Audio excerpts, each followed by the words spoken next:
on the M25 anti-clockwise in Essex. They're accused to junction 27 for the M11 because of an accident involving two cars earlier on. All lanes are now open. It's looking heavy in Ilford. The High Road is closed in both directions because of an accident between Francis Road and Connaught Road. In Surrey, it's slow on the M3 northbound. There's a lane closed because of an accident between junction 3 for Lightwater and junction 2 for the M25. And on the rails, there are delays and cancellations on South Western Railway from Waterloo to Clapham Junction. That's because of a track fault at Vauxhall. LBC Travel, I'm Dave Goff. Something new is coming. Something huge. The Global Awards. Keep listening to LBC for more soon.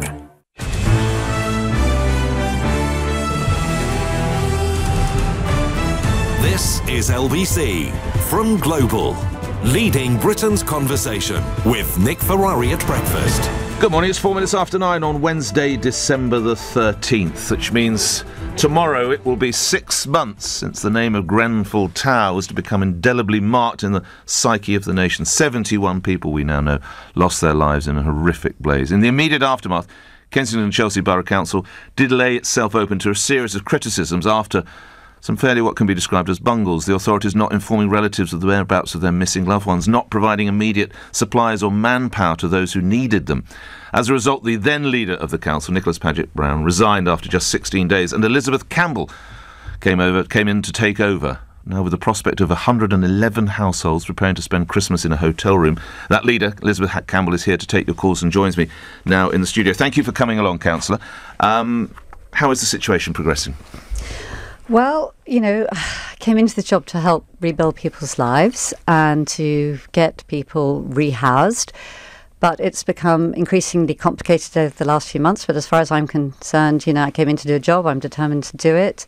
And we are getting there slowly. You say complicated, and I'm sure it is complicated, but what are the additional complications that have come about? Well, let me give you an example. When we started off, we thought we were rehousing 138 households, and we are up to 210. Right. And this is all for perfectly good reasons.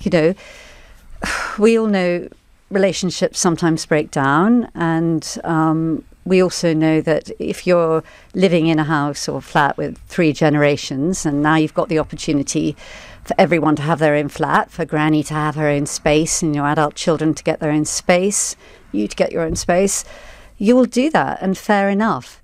But I think fair enough? Some of my listeners have concerns about this, because while of course it is horrific what took place at Grenfell, if 138 housing units, flats, whatever you want to call them, were destroyed, surely it should be replaced with 138. And this is not, to quote a word back to you, an opportunity to get your son, your daughter or your grandma a separate flat. I think in these circumstances, when you remember what people have actually been through, and that some of them have actually lost sort of wives or children or spouses and neighbours, I think it behoves us to be generous in this case, absolutely.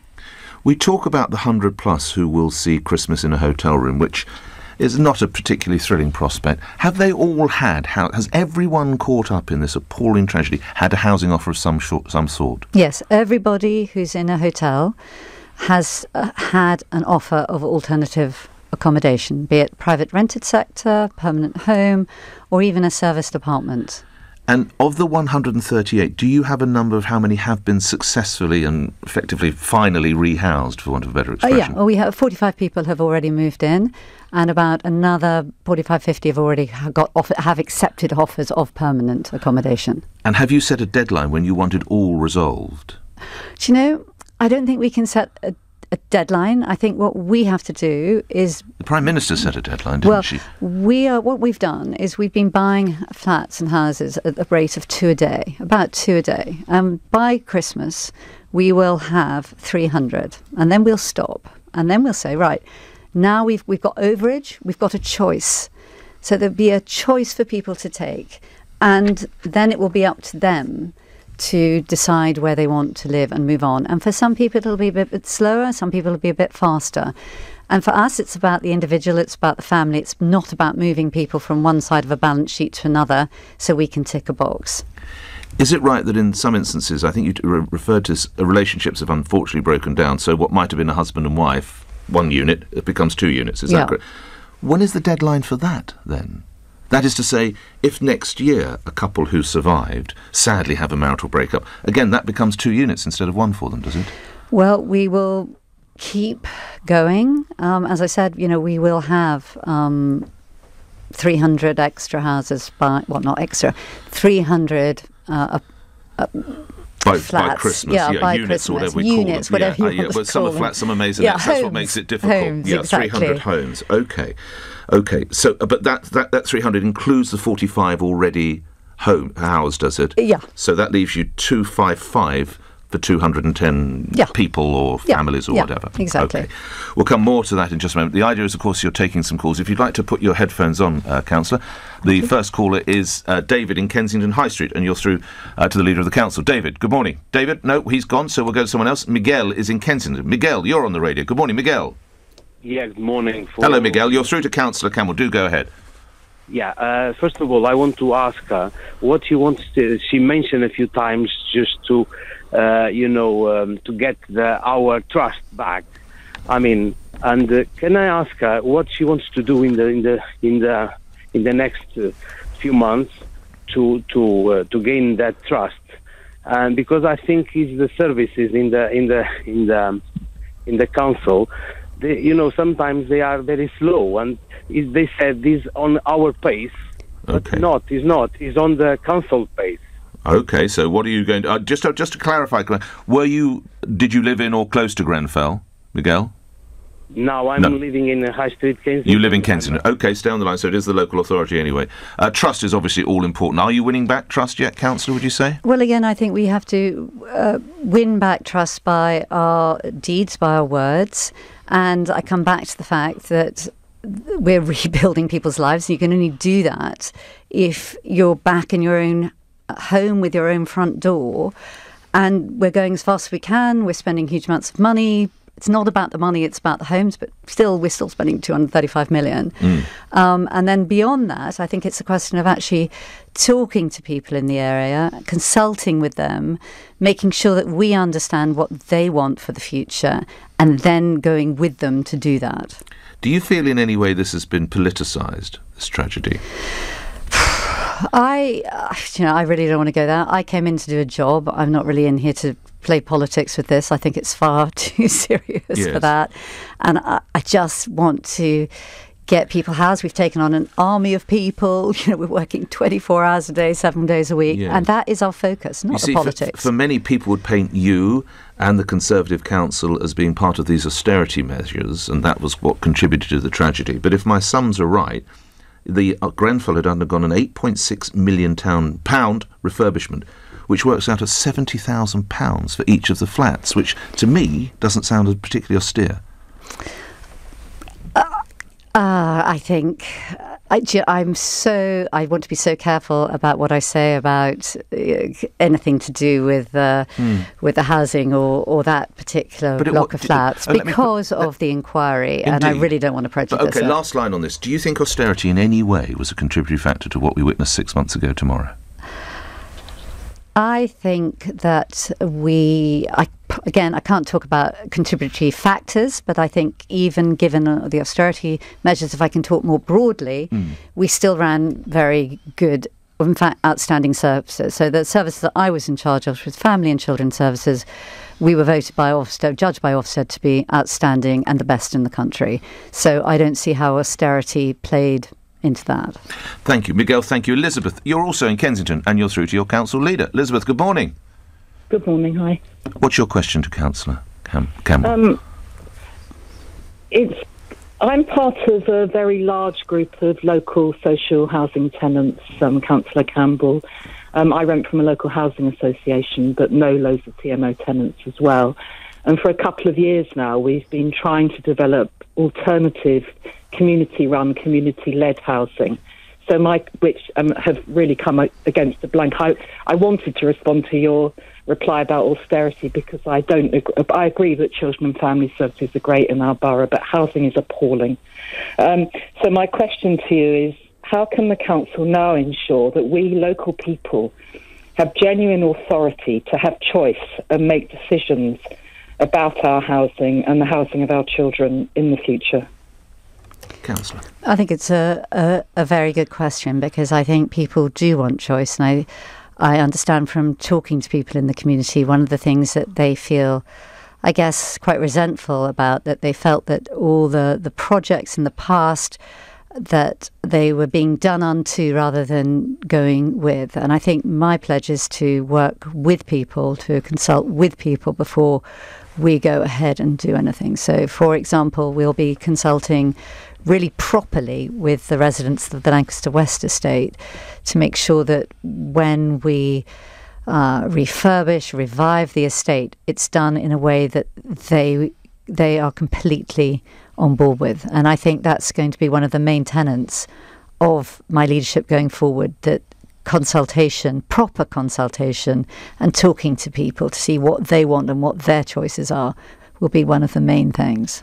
Elizabeth, quick response from you. Thank you. It's not consultation I'm talking about, Councillor. It's us actually taking leadership and having authority to manage our own housing, developing more community-owned and managed housing, not us being consulted about what happens on the estates, but us co-producing the management of the estates and other social housing, including housing association properties. It's not that we don't feel that we have been consulted enough, it's that we don't have any agency. We have no authority about decision making. People are making enormous salaries. There's a huge multi-billion pound industry predicated on the idea that social housing tenants shouldn't manage our own lives, and we want to take our lives back. Kensington's got a massive history of cooperative and collective community-run housing. We want to now rebuild that and develop it. Let's get a quick comment from the council, because I must let other people have their say. Quick comment to what you've heard, if you would, Councillor Campbell. Yeah, but from what I can hear from you, you're not in a council-managed estate, right? Is that right? I live in the housing association. Yes. So that's more difficult for me to say what a housing association do, but I certainly get your point. All right, Elizabeth, thank you. We must move on. I know you want to say more, but so many people want to have their say. It's Philip in Croydon now, and you're through to Councillor Campbell. Go ahead, Philip. Good morning. Hello, good morning. Yes, I saw the trust erode myself from the 17th of June, and RBKC has set up its scrutiny committee, which is intended to question all of the actions that are going on within the council. And to this day, the council still has failed to convince Grenfell United or other community representatives to join the 2 vacant positions on the panel.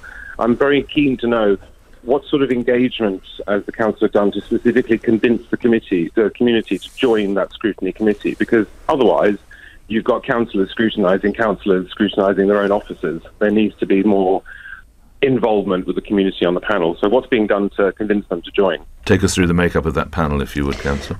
Well, the chair of the panel is a local Labour councillor who also happens to be a local vicar. So I would say that he's pretty independent. And then it's a mixture of Labour councillors and Conservative councillors.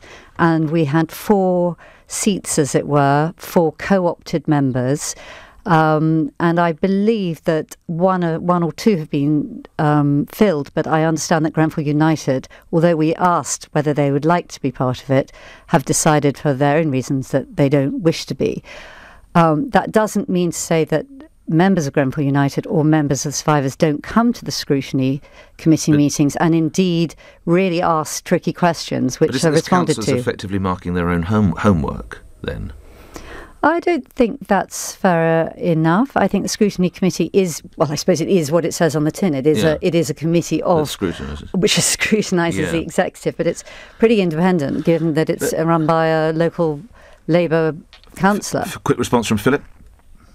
Well, every meeting that's held, if a member of Grenfell United comes to speak, they say the same thing. They don't trust the makeup of the committee on every occasion. There is genuine distrust. So I'm not convinced there's anything further being done to convince them to join. Well, I think, Grenfell United feel, and I absolutely accept this, that they don't want to engage with the council leadership at present. And really, it's up to them to decide when they wish to do so. I can't make them. All I can say is I'm available. My door is open. I see many people on an individual basis, but on an official basis, yes, they don't wish to speak to me. All right. Philip, thank you for that. Eve, you're going to be the next caller in just a second. Let's just come back. The incredible rate at which your authority is buying properties, 2 a day, 300 by Christmas. How much is this going to cost? Well, we've committed £325 million, so £235 million, £250 million. Right. Now, how much additional help have you had from the central government? Central government has given us 28 million, which we're very happy to have. Yes. Some would say that's not a lot. I mean, it's a shade over 10% that they've helped. To be fair on central government, we've committed this amount, but we're still going through the bills. So when we've got all the bills and we've added them all up, it'll be easier for us to go back and say, well, actually, this is exactly what it is, rather than us sort of saying, OK, here's on the back of a fag packet, we'd like this. Yes. How regularly are you in communication with the Prime Minister or Sajid Javid, the Community Secretary? I see Sajid about every other week, so very frequently. And he's supportive and offering all the help? He's been incredibly supportive, actually. I couldn't fault the government, and I know Theresa May really has a steadfast commitment. And you've met with her regularly? I haven't met Theresa May, no. Not at all? No, but she's called me. Right. But she's not actually physically met with you since the disaster. No, but I suspect Theresa May's also got other things on her plate. I find that. But I know she's. I mean, forgive me. Surprising, Councillor. Yeah, well, forgive me, but she meets with survivors and victims, and I know that she has an absolutely regular line to them, and they come and see her in Downing Street. Sure, but you've been in post for 5 and a bit months. It's tragically, it's one of the biggest disasters to have beset this for a year, and she's not bothered to meet the council leader. Well, I know it's a question I'd like to put to her, but she's not in the studio. That's good. But if you think about it, that's kind of why you delegate. So I see Sajid Javid, I see Alok Sharma, I see Nick Hurd, I see Greg Hands, Minister of London. All of them are involved. All of them are supportive. Yes. And I've got a task force as well. So I feel that I've got a huge amount of challenge and a huge amount of support. How were you made aware your presence was not required at the church service tomorrow? Well, the Bishop of Kensington very kindly called me and suggested that would be the case. How do you feel about that? Do you know what? I don't really think it's about me. I think it's about survivors that are coming together. They're remembering victims, friends, people they loved who died. I really think that's completely fair enough. And we'll be marking it with respect in the council chamber as well. Of course. And it's now suggested the Prime Minister shouldn't attend. I don't know if you've seen that. That's a story in today's newspapers. Do you think she should attend? Gosh, I think that's it depends whether she's invited or not. Well, she's due to go, isn't she? Yes. Do you think she should go tomorrow? Well, if she's due to go and she's been invited, I'm sure she should go. OK, let's go back to more of your calls. Tiago is in West Kensington and you're through to the councillor. Go ahead, Tiago. Before anything, I just want to wish a speedy recovery because, we heard some news that you had broken your leg. So for that, Thank you. Well, I'm glad you mentioned because I wasn't going to... I mean, it is a nasty... What have you actually done? Do you mind sharing with Tiago? Because he's obviously heard the news. I've got a spiral fracture and a break in 2 places. Dear. It's just pure stupidity, actually. OK. Tiago, moving you to your question. Sure. My question is basically... you say that you want to help. You want to do everything to help. There are 4 towers that overlook Grenfell Tower, and none of them have sprinklers. These people watch their neighbours suffer in the fire, and they have to look at the tower every day. Some people go to bed every night anxious. Will you put their minds at rest and commit here and now to installing sprinklers in the 4 towers that overlook Grenfell Tower? That's a really interesting question. And I know exactly the 4 towers that you're talking about. Fortunately, none of them have the cladding on them, so it's slightly different. I think it's something that we should consider, but I can't right now, off the top of my head, commit to it. But thank you for bringing it up, and I think we'll certainly look into it. But Tiago, as I said, they're slightly different because they don't have any cladding on them. While I hear exactly what you say, there must be a level of comfort in that they don't have this cladding, which is widely held to be responsible for causing the fire at that rate. Sure, but the London Fire Brigade Commissioner, Danny Cotton, she had an interview with Sky just, I think it was yesterday. Yes. Okay. And in that, she said that she wasn't 100% certain that the Grenfell Tower blaze couldn't happen again elsewhere. Well, she says her exact quote was, I'm staggered we don't have sprinklers in domestic premises and schools. They save lives, they keep people safe as well as putting the fire out. That was with Sky News yesterday, I think, yes. Quick response to what... Yeah, I think actually it's a really good question, and I guess like all council leaders around the country, it's something we've got to look at and consider. It might be one of the recommendations, of course, from the Sir Martin Moorbeck report as well, inquiry. It may be. How much confidence do you have in Sir Martin handling that inquiry? I have no reason not to have total confidence in him. And there's a suggestion, as you'll know from some survivors and survivor groups, there should be better representation of people caught up in the issues. Do you know what? I think Sir Martin Moorbeck and his inquiry is really not...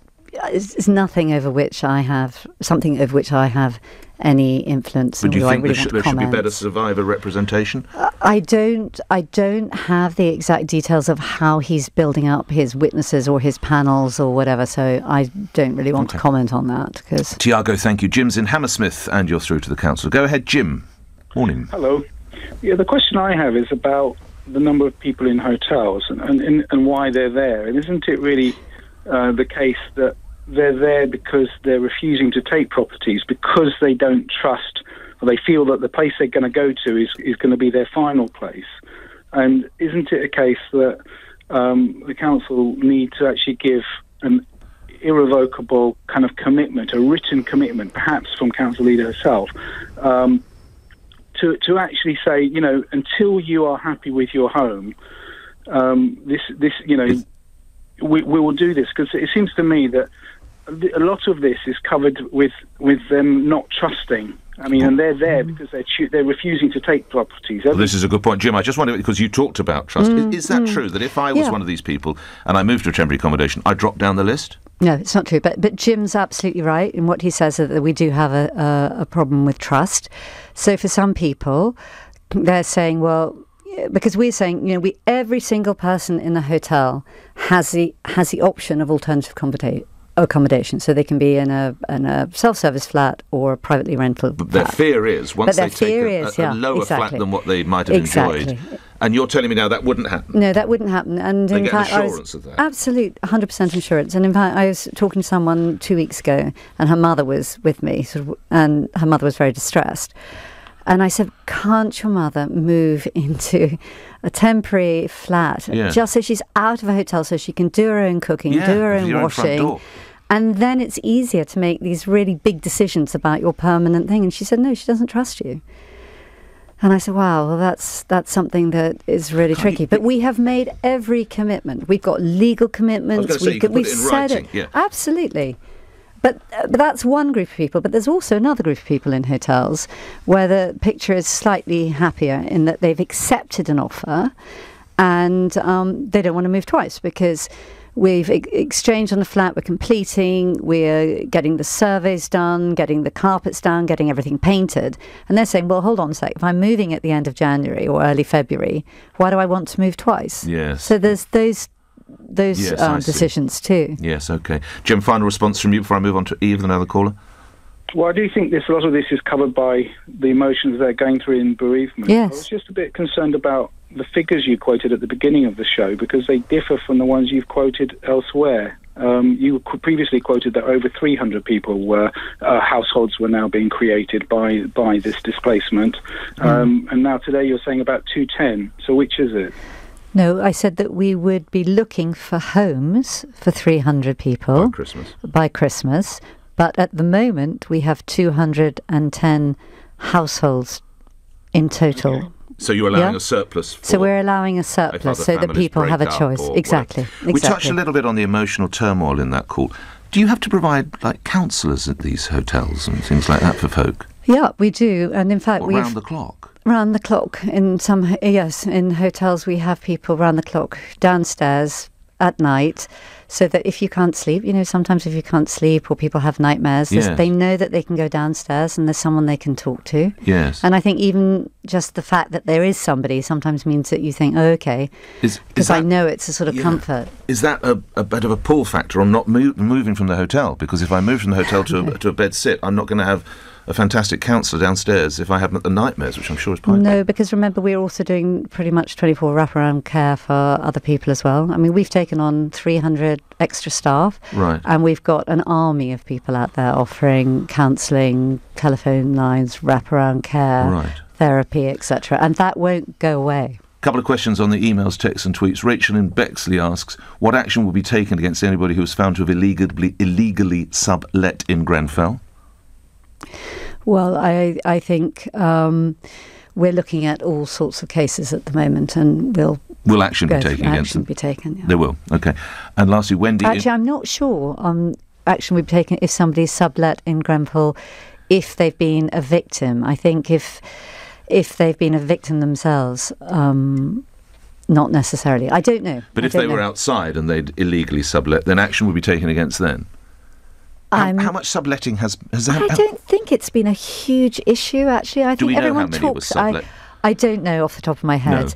No. But I think it's one of those things that everyone says, oh, lots of people were subletting. Most of the people I've met are really hard-working families with two or three jobs. On the people, Wendy in West Wickham, if people were here illegally, what would happen to them?